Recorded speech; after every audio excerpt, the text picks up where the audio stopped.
What's going on, guys? Today, I'm going to be breaking down the main event this Saturday between Movsar, age is just a number, Evloev, and Lerone, oh my days, Murphy. I've been putting in the work for this one. I stayed up last night and I watched their last few fights.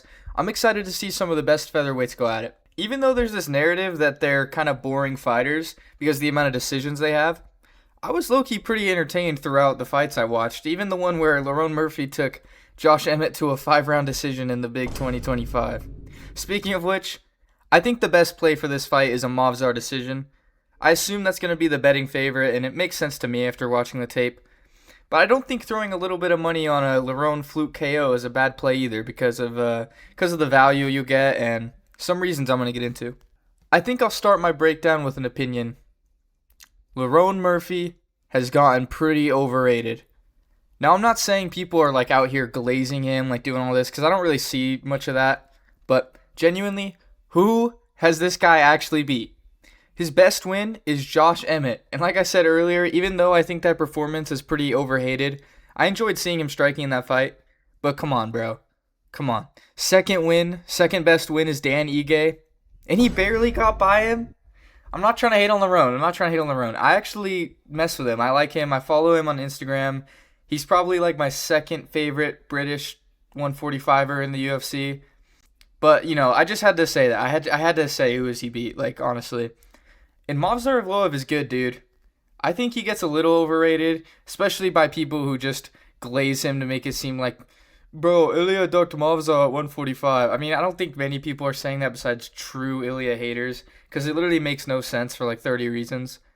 But, bro, his grappling is so high level. Like, the Aljo fight, that was actually so fun to watch because both of them were so good that it wasn't like one of them just laying on the other one. Like, they were able to keep changing positions. It wasn't just one position. Like, Aljo would take him down, then he'd scramble to his back, and then Movsar would reverse him, get him in like a bottom crucifix, and then they'd roll around again. And, I know people are going to be like, he's a close decisionator. Like, his fights with Aljo and Arnold Allen were both really close. People were claiming robberies both times. But I just think both of those guys are a lot better than Lerone, especially stylistically against Movsar. I think Lerone's good, but one of the main things I noticed when I was watching Lerone in his fights is his tendency to get pressured.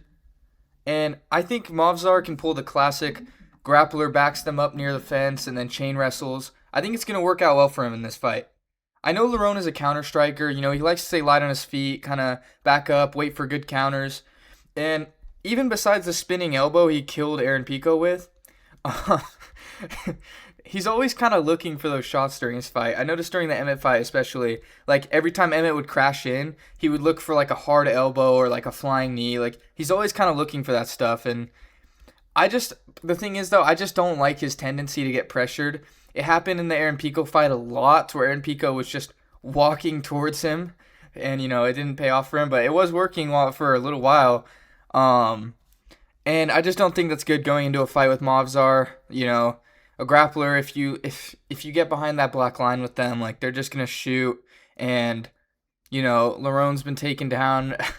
Like, I'm sorry if Lerone got picked up and slammed over his head by Josh Emmett. I know Josh Emmett's a tank, but like, come on, man. Come on, dude. Another thing about Movsar is he is a really good striker for a grappler in the UFC. Like, he's not like one-dimensional. He has very good striking.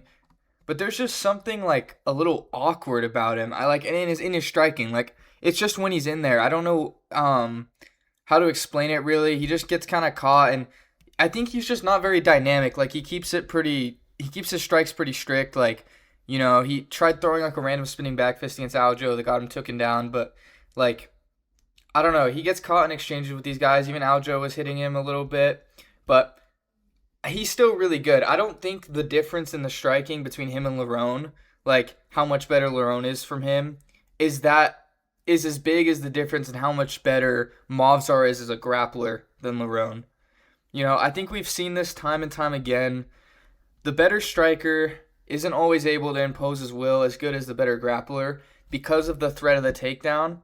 The threat of the takedown just naturally makes the grappler striking a lot better during the fight because from the striker's perspective, they have to be thinking about striking but also wondering or just worried about when the grappler is gonna shoot in, so they're ready for it. But the grappler, when they're striking, is just kind of, striking, trying to set up his takedowns. He's not worried about the striker coming back at him with a takedown. So he has a little bit less to think about besides setting up his own shots. And I think that's why typically you see the better grappler have the advantage over the better striker. I really hope that like Lerone Murphy can just prepare well and make it a good fight, because if he does, if he can make Movsar work, it will get interesting. If he gets taken down but he keeps getting back up and makes Movsar have to mat return him, tire himself out, or use a lot of energy to just hold him down or hold the body lock, I think that'd be really interesting to see. But as I said, I think this is going to be a classic tale, and the most likely outcome here is just a Movsar decision. I think it's going to be a lot more dominant than his last couple of wins. His last couple of wins were like barely, but like I said, I think Aljamain and Arnold Allen are a lot better than Lerone Murphy. But there's a couple things about this matchup that have made me keep mentioning the fluke KO by Lerone maybe being worth throwing a little bit of cheddar on, because for one, Lerone is always looking for those random like hard shots, and two, Movsar, like I said, is just a little bit awkward on the feet, and he could get caught. But the thing is though, I don't think I've even seen Movsar get like rocked. Like, he's been hurt, sure. Allen was landing some knees on him that were kind of controversial at the time. I thought they were legal, but the ref split him up, and I can see why he would split him up. You don't want to risk it being illegal. But besides that, I haven't really seen Movsar get like rocked, and Lerone isn't very good at finishing people. But the risk to reward ratio, you got to take some risks in life, guys. Like, it may be pretty unlikely, but if it does happen, you're going to be like, I should have listened. I should have took all the money in my bank account and threw it on Lerone Murphy by KO. So, I think that's what you should do personally.